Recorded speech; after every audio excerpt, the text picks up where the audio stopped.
Good evening, you poor souls who have come seeking the familiar.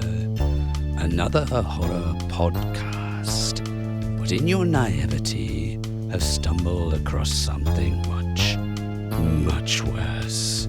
It's not. It's better than the others. So, anyway, here to help guide you through the depths of horror is me sister Kirsty and my old mate Jed. It's Dead Reckoning, Episode 1. Tonight we're going to be talking about Halloween, toys you wouldn't want your children to have, horror TV, and Ghostbusting on the Moon. Join us. Okay, so our first segment is Our Week in Horror. And since it was Halloween this week, well, at the time of taping at least, here's my week in horror.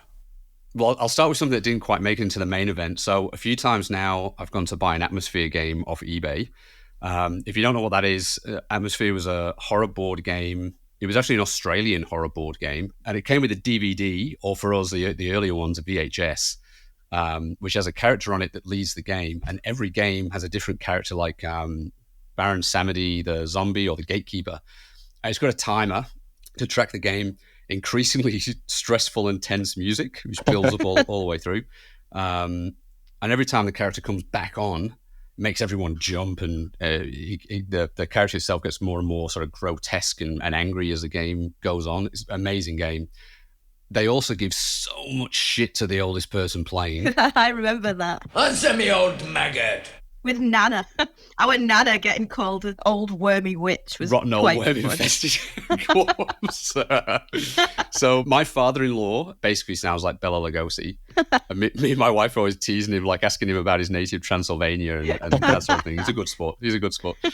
But knowing how the game goes, I was really looking forward to watching Dracula fighting with the game monster. Basically, that would have been so good to have him yelling back at him.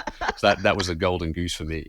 Since I was going to play this with my wife and the in-laws, when the kids had gone to bed, I thought, well, I better get my head around it and be able to lead the game. So reading the instructions, which start off pretty well, simple, like high-level description of how the game works, which I already know because I played all of them, I think, albeit 30 years ago.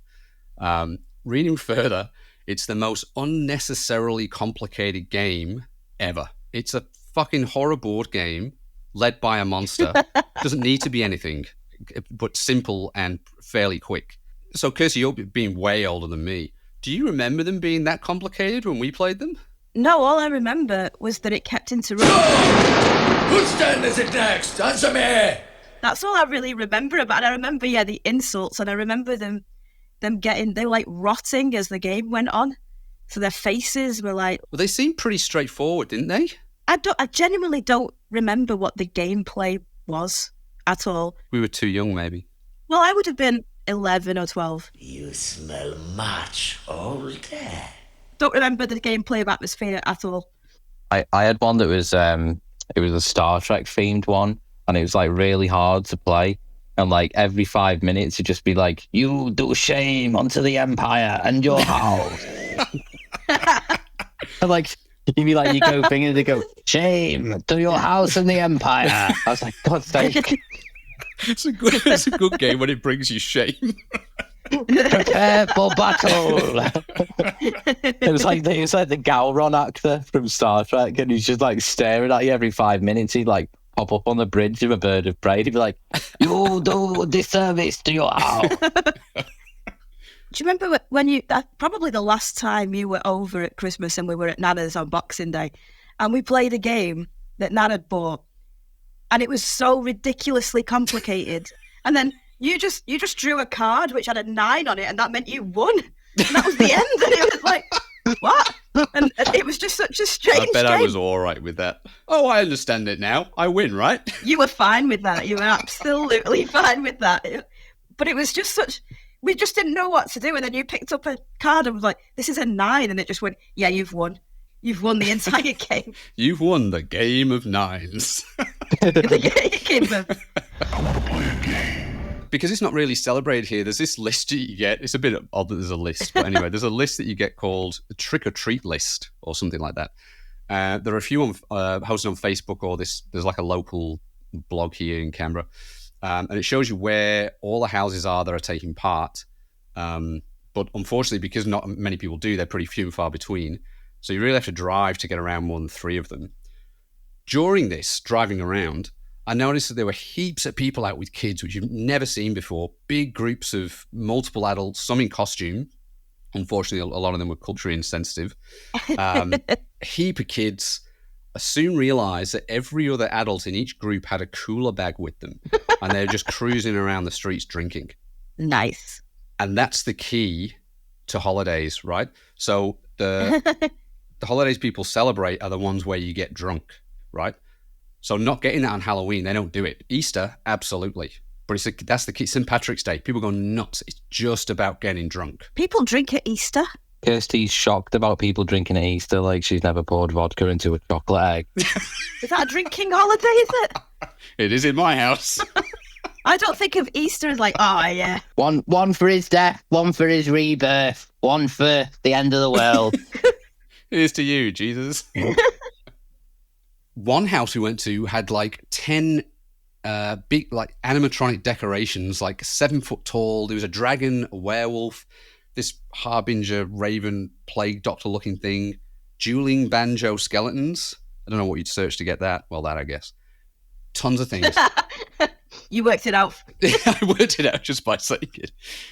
That's when I realized that the list I signed up for wasn't the trick-or-treat trail, but the haunted house list, which shows the locations of, and I quote, Canberra's best haunted houses.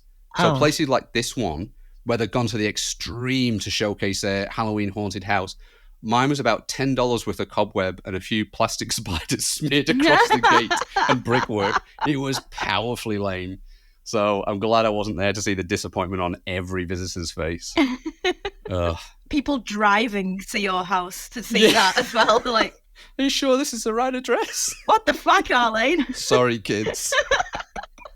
So anyway, that was my Halloween 2023. Not amazing, but pretty solid Halloween. And I barely got enraged this year. The only thing that made me a little upset, aside from a part I didn't mention where I called my wife in a rage because I couldn't find a pumpkin, was when my son asked me if his Halloween movie, because I said he could watch a Halloween movie before bed, could be The Nightmare Before Christmas. I took a knee, like in a movie or a sitcom. I took a knee in the middle of a busy shopping center car park to have this very important conversation, to give him this sage advice. It's a Christmas movie, you idiot. It says it in the title. Don't you ruin another Halloween. Just remind everyone how old Finn is. 5. Father of the year, everyone. He's an old 5. Listen, you little freak. It's a Christmas movie. I'll kill you. But you see it on like Disney and Netflix, says, the Halloween collection. And I'm like, oh yeah, what's in this? Nightmare Before Christmas. Is it though? It literally begins on the day after it's about Halloween. Christmas. It is, but the first scene. What did I is just the day say after happened Halloween. when Finn said this, Kirsty?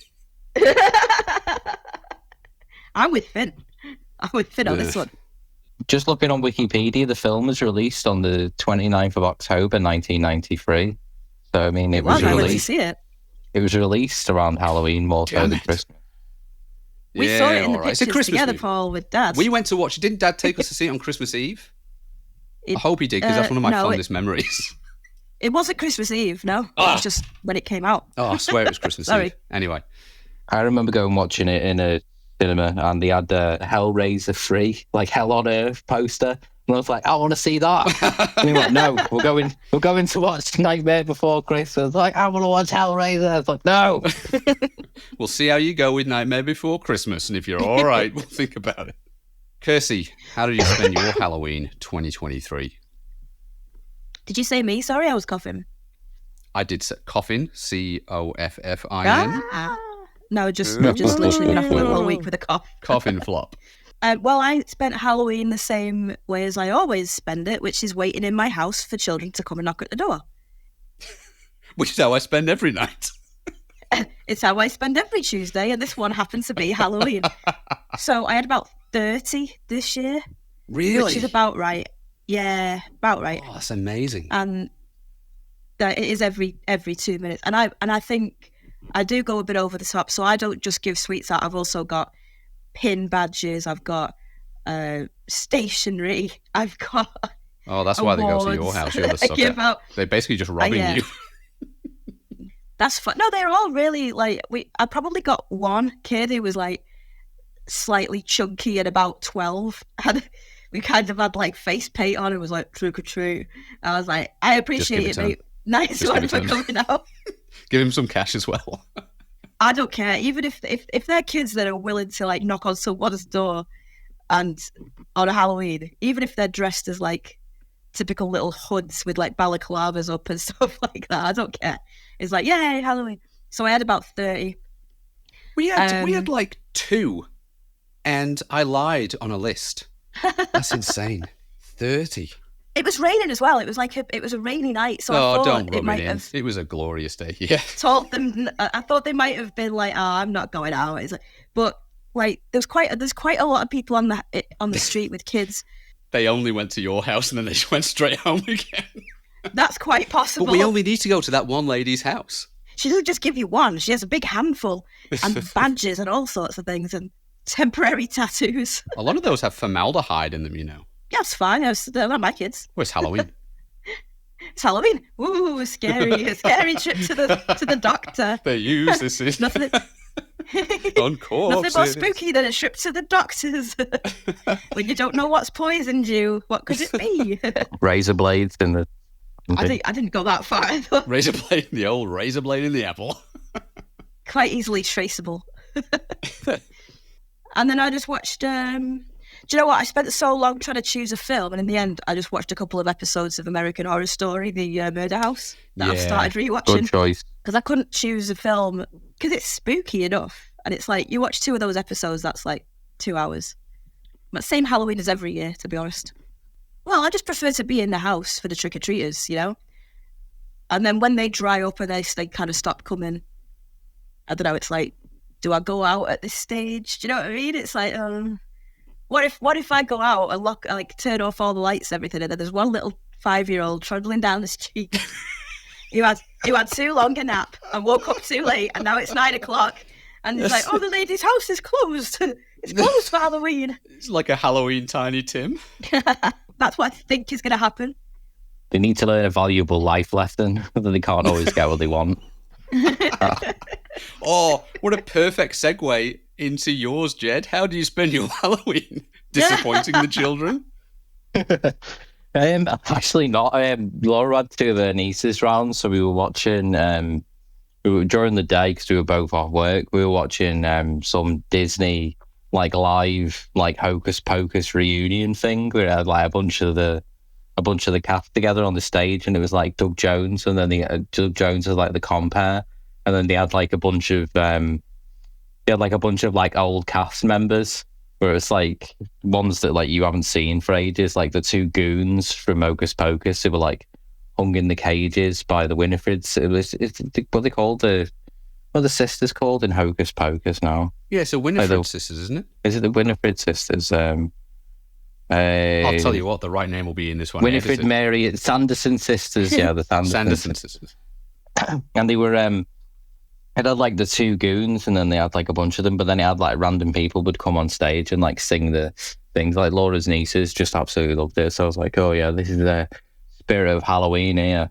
So I was like, so you had a real like cabaret Halloween. Yeah, a little bit. But Broadway Halloween. It wasn't like our estate didn't really have any. It was like just a bunch of like old people bungalows and stuff. So I don't think like anybody was really sort of into like going around and having any candy.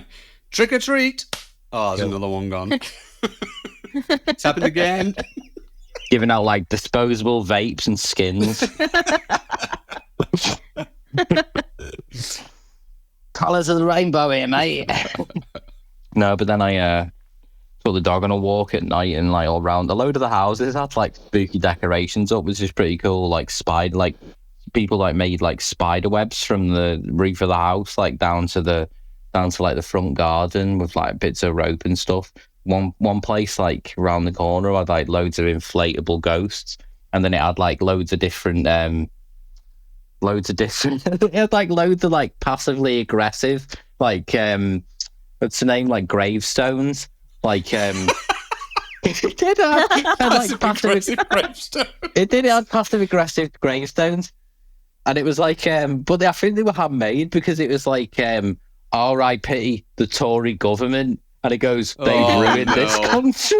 And I was like, and like, and it had Margaret Thatcher, ding dong, the witch is dead. That's like, and I think that's where the local trade union rep lives in that. Like, and they're like, walk past and he goes, what's that? He goes, that's my skeleton half a scar girl.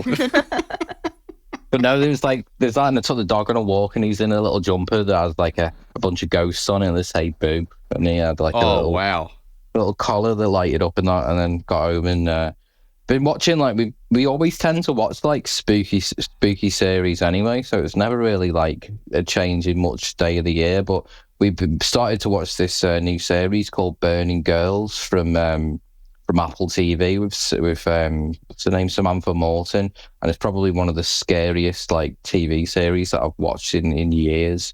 It's just like absolutely terrifying. Oh, good. I was after a recommendation because I watched was it Haunting of Hill House? Is that what it was called? Oh, yeah. The TV series that was awesome, and then I really enjoyed that. But then we started watching what's the new one? Fall of the House of Usher. That's it, Fall of the House of Usher. And I was watching it, and it started off okay, but then I think it was the third episode I didn't watch, and I spoke to Kath afterwards, and I said, "Oh, what happened with that guy? How did he die?" And she went, "Oh, the cat knocked him out the window." Right. All of the titles, the episodes, like literally tell you how they're going to die as well, and it's just like, oh, I get it, yeah.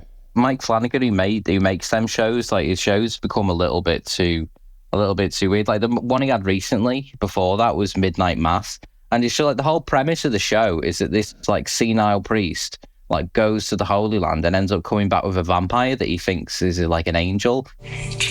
I know they're like living in like the middle of nowhere, Maine, but like has this guy never seen a vampire? He just like the old priest like literally brought back Nosferatu to his island, and he's like, I've found an angel, and this angel is going to give us eternal life. And it's just like, that is literally, if you had to ask a child what's Nosferatu, they would literally just draw that. It's just like a vampire. It's just like the most vampire-looking vampire that ever vampired, and it's just like it slowly turns the entire village into. Well, I don't get the logic around the vampires in Midnight Mass either. It's like if the vampires turn everyone into a vampire, who are the vampires going to eat off? And it's just like. But this one vampire is just like, everyone's going to be a vampire. It's like, yes, everyone's a vampire now. It's like, that's not how vampires work. Like, if everyone's a vampire, like, what are the vampires going to eat? There's going to be like one human in like a drawer with like a tube. Like, everyone just like gets like a glass, fills up a flask and then goes back to bed. It's not exactly the afterlife I want if I was a vampire. Yeah, but just going back to the Burning Girls, it's an Apple TV series that came out recently. It's only like a short series with a few episodes, but it's probably one of the creepiest things that I've seen. It's like The Wicker Man crossed with like Midsummer Murders. It's like a proper like creepy Sussex town that's just everything about it's just not right at all. The minute it starts is just like every 2 seconds they're just like. Not a jump scare, but you just like the hairs on the back of your neck stand up and you're just like, oh, that's a bit weird. You just like, we would just like watching it like, don't go in the basement. Why would you do that if you've just seen a ghost in a graveyard? Why would you think, I know what I'm going to do today. I'm going to go and clean the basement. No, you don't go in the basement. You stay upstairs with the lights on. I'm going to investigate that noise out by the old shed. I'll be right back. That is literally what she does. Like, literally, there's like in one of the first scenes, she's a girl covered in blood, and then like the priest like goes outside to like the vicarage for like Samantha Morton plays this vicar who's been sent to this village because the other priest has died, and then she's out there having a fag outside the vicarage, and then she sees a light on in the church, and she's just like, oh, best get me torch and go and investigate this spooky light in the church. And just like, why would you do that? But she's just like this no-nonsense priest as well. She's just like, yeah, fuck all you villagers. I'm going to do it my own way. She's like, that's not how you do it. This isn't the Vicar of Dibley. He's going to get eaten alive. It's that inquisitive, investigative nature that got us to the moon, Jed. There's no ghost on the moon, though, is there? Neil Armstrong there with his proton pack, like, come on, let's get them go. There's actually a new Ghostbusters film coming out next year, which looks pretty good. Yeah, I saw It's that. called like Frozen Kingdom or something. But the thing is, though, like, I don't get that. Like in the most recent Ghostbusters film, like Ghostbusters Afterlife, like there's a whole thing where like people still don't believe in the fucking Ghostbusters. It's like literally on New Year's Eve in the 80s, the Statue of Liberty like walked off the island and like straight down a road.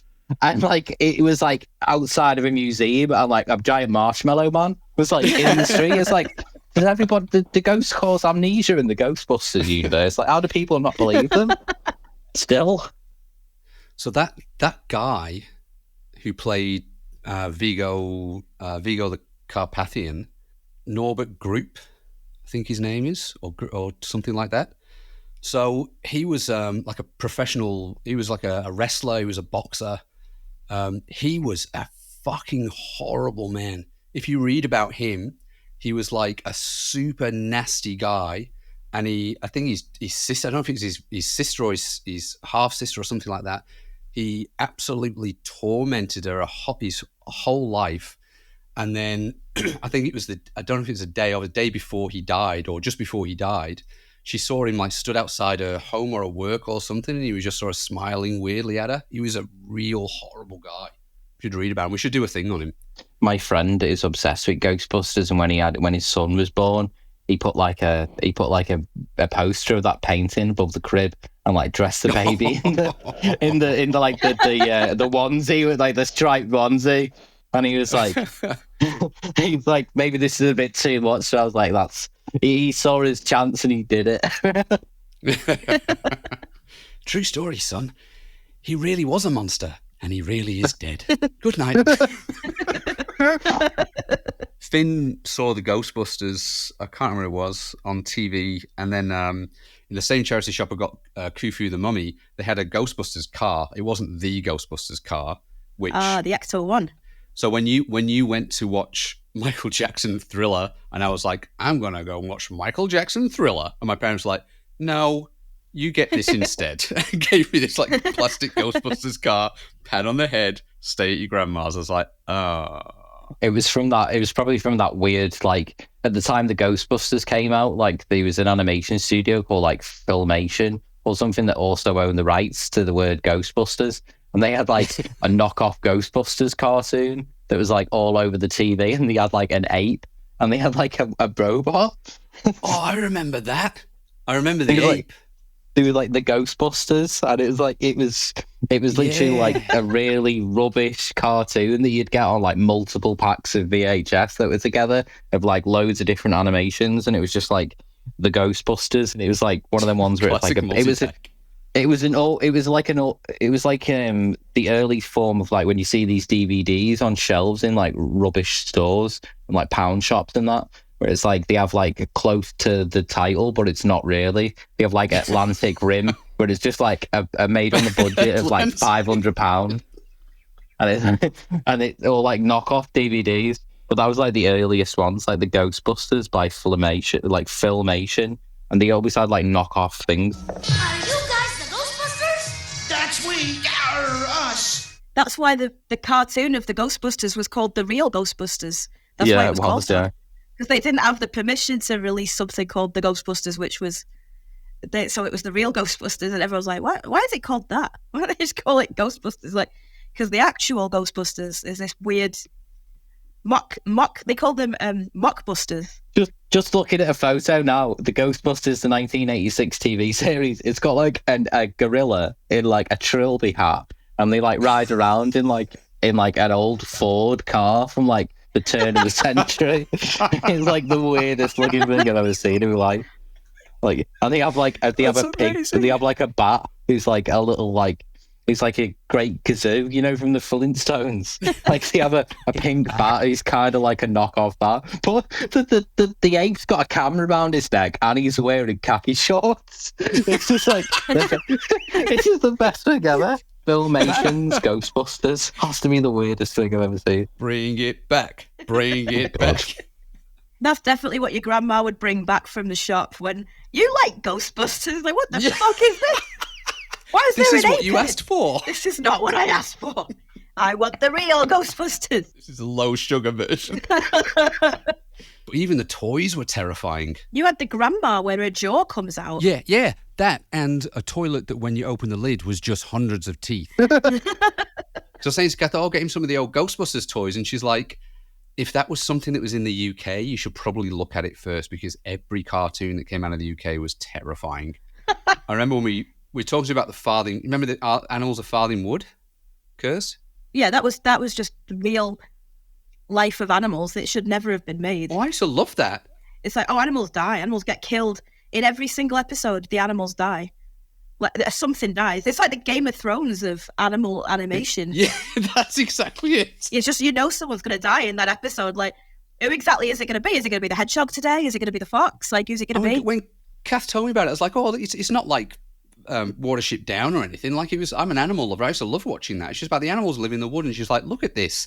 And it was like a bored panda thing or something. And it was like, look at these nuts TV shows from the UK for kids. And it was the synopsis of every episode. And it was like, snake poisons weasel and, bird goes on a killing rampage and wipes out half the mice. I'm like, oh my God, it's horrific. One of the worst parts of the Animals of Farthing Wood, it's always stuck with me, is like there's an episode where like one of the characters is a kestrel, and the kestrel goes off on her own because she can fly while they're like obviously trying to make the way to the wildlife preserve. And then you just see like this mouse, and it's like the male mouse of this like pair of mice. And like he goes over a hill and sees like the kestrel like ripping apart his wife, and he's like, "Oh my God, what have you done to my lovely wife?" And like the kestrel's just got like blood around her beak, and she goes, "You cannot cry, for this is the way of nature." And he's like, "What?" Kids are gonna love this. Help! That's my wife! No, 90s TV was insane. There's like I had trauma from. He was an old before his like Queer as Folk Doctor Who days. Russell T Davies made a TV series with like Kate Winslet as like a radical like rollerblader, and it's just one of the most terrifying pieces of drama that was ever put to children's TV. There's like a whole thing where there's this like albino like German looking like person in like I remember a crew cut with glasses, and they were always who being ends up- chased. Yeah, and it turns out that there's this like ancient computer underneath the school, and like at the end, like they come up out of the gym floor in like this like terrible machine, like called like the Leviathan machine. It's just like all like creepy electro music, like da-na-na-na. It's like I was like, what is happening here? Kids TV. Hiding behind the covers. A lot of the TV shows from like the 90s and especially are like just really bizarre. Like the Demon Headmaster, that's basically They Live for kids. It's just like, what's going on here? I've been watching Yellow Jackets. Have you seen Yellow Jackets? Yeah, I love No. that show. It's a great show. So it's I don't know whether you would call it horror. I do because Yeah, it's They use definitely each other. horror. but it's like There you go, confirmed. yeah, I got into that because I watched a film called The Invitation. Yeah. And there's two films called The Invitation, and one is awful, a terrible, Correct. shitty vampire film. That's the first one I watched because I thought that was the one I was recommended. And I watched Yeah. that and I was like, why has someone recommended this garbage to me? And then I realised there's another The Invitation. And Which is good, yeah. Which is very good. And the director, writer of that, I just was looking her up and it said, she's doing this show called Yellow Jackets, and it's got all proper your throwback 90s actresses in it, like Christina Ricci and who else is in it? Like loads of every time one of them pops up, you're like, you're in it. Juliette Lewis is in it, and it's like it's set exactly in my time period. So they're 16 in 1996, and so was I. So when they flash forward, they're like 43, 42. So I was like, I'm enjoying this. The music's great in it, and it's very creepy. And yeah, I've really enjoyed it. And I'm just waiting now for season 3. It's like Alive meets like girls soccer. Yeah, I desperately wanted to watch Alive after watching it. I watched 2 series of that and I was like, more cannibalism. And then I tried to find Alive and it's nowhere to be found. Like, it's not on any streaming platform or anything, so I don't know why. But yeah, the movie with is Ethan Hawke in it? Yeah, this is basically Alive crossed with Lord of the Flies. But girls.